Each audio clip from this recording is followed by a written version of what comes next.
Hey everybody, I'm Nathan, and every week I do comic book reviews because that's the rule around my house. If I want to keep buying them, then I have to review them.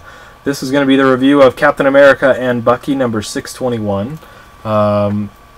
This, again, is taking place just like the previous Captain America and Bucky, back at the beginning of when they were first together on adventures, I think in the 30s or 40s.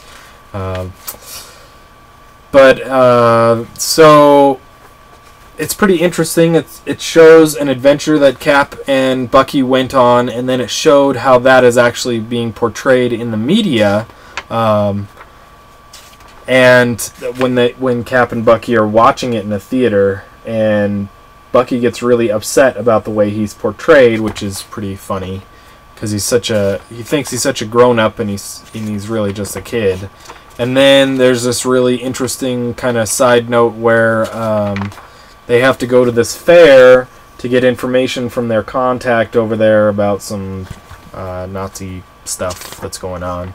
And they pick up some girls as part of their cover, and then they do a little bit of clue hunting, a lot like Scooby-Doo kind of was what it reminded me of. Like these were two characters from Scooby-Doo, but they were the only two characters at the same time. Like, golly gosh, this is a mystery kind of thing.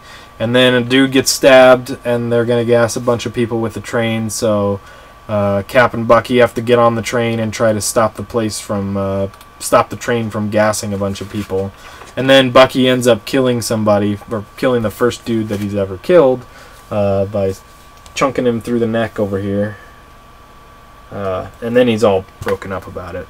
So it's kind of the story of the first time that Bucky actually had to kill somebody, and how that changed him a little bit. There's not a whole lot of repercussions here. You get a page or two in the back, though, which a lot of stories would end with that being the end of the story. But this is really how that affected him and how he thought of himself before that happened and after that happened, which made it really interesting. I forgot to say, this is written by Ed Brubaker and Mark Andreyko, and drawn by Chris Samnee, and the colors done by Betty Brettweiser. And a lot of people are really huge fans of this general art setup and layout, but I find it awfully dark in a lot of panels, especially when they're outside or at night. It just seems like there's a lot more black than anything going on these pages, and maybe that's just me. But I don't particularly gravitate towards this, and I still think it's really good at the same time. I still think it's really well done. I mean, a lot of the color work brings out the lines better than I can even describe it, of course. And most of the time, it's colors that really stand out to me more than anything. But let's see, even in this panel here where they're walking between two big tents, it seems, I don't know, overly black to me. I mean, sure, there's darkness, and there's darker areas, and there's lighter areas, but it seems like there's a heavy wash of black that's happening in a lot of different situations. And maybe that's creating a mood when they're searching for stuff or meeting their Nazi contact spy or whatever. But I feel a lot of times that it takes away from the detail in the picture, and takes away from the coloring especially. But anyway, I did enjoy it. I do like these stories generally a little bit. I don't know if I'm going to stick with it forever, but the first two issues have been pretty good, and it's $2.99, so that's a really good selling point there too. I mean, you're getting top writing, top coloring, and drawing, even if it's not your style. But, you know, for $1 less than you are elsewhere, and it's really worth digging into because I think it's very interesting stories to tell at the same time.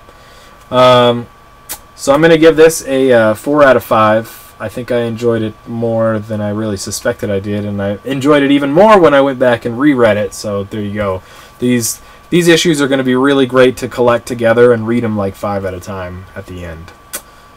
Anyway, Captain America and Bucky number 621. This is going to be a 4 out of 5.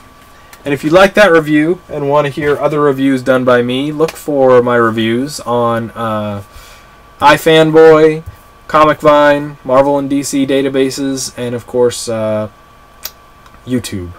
But the first three, of course, are under Peteparker, and then the last one is under Spidey 207, because Peteparker was already taken apparently. So, but no matter if you look at any of my other videos or you don't like them at all, I appreciate you watching at least the first one, and we'll talk to you next time.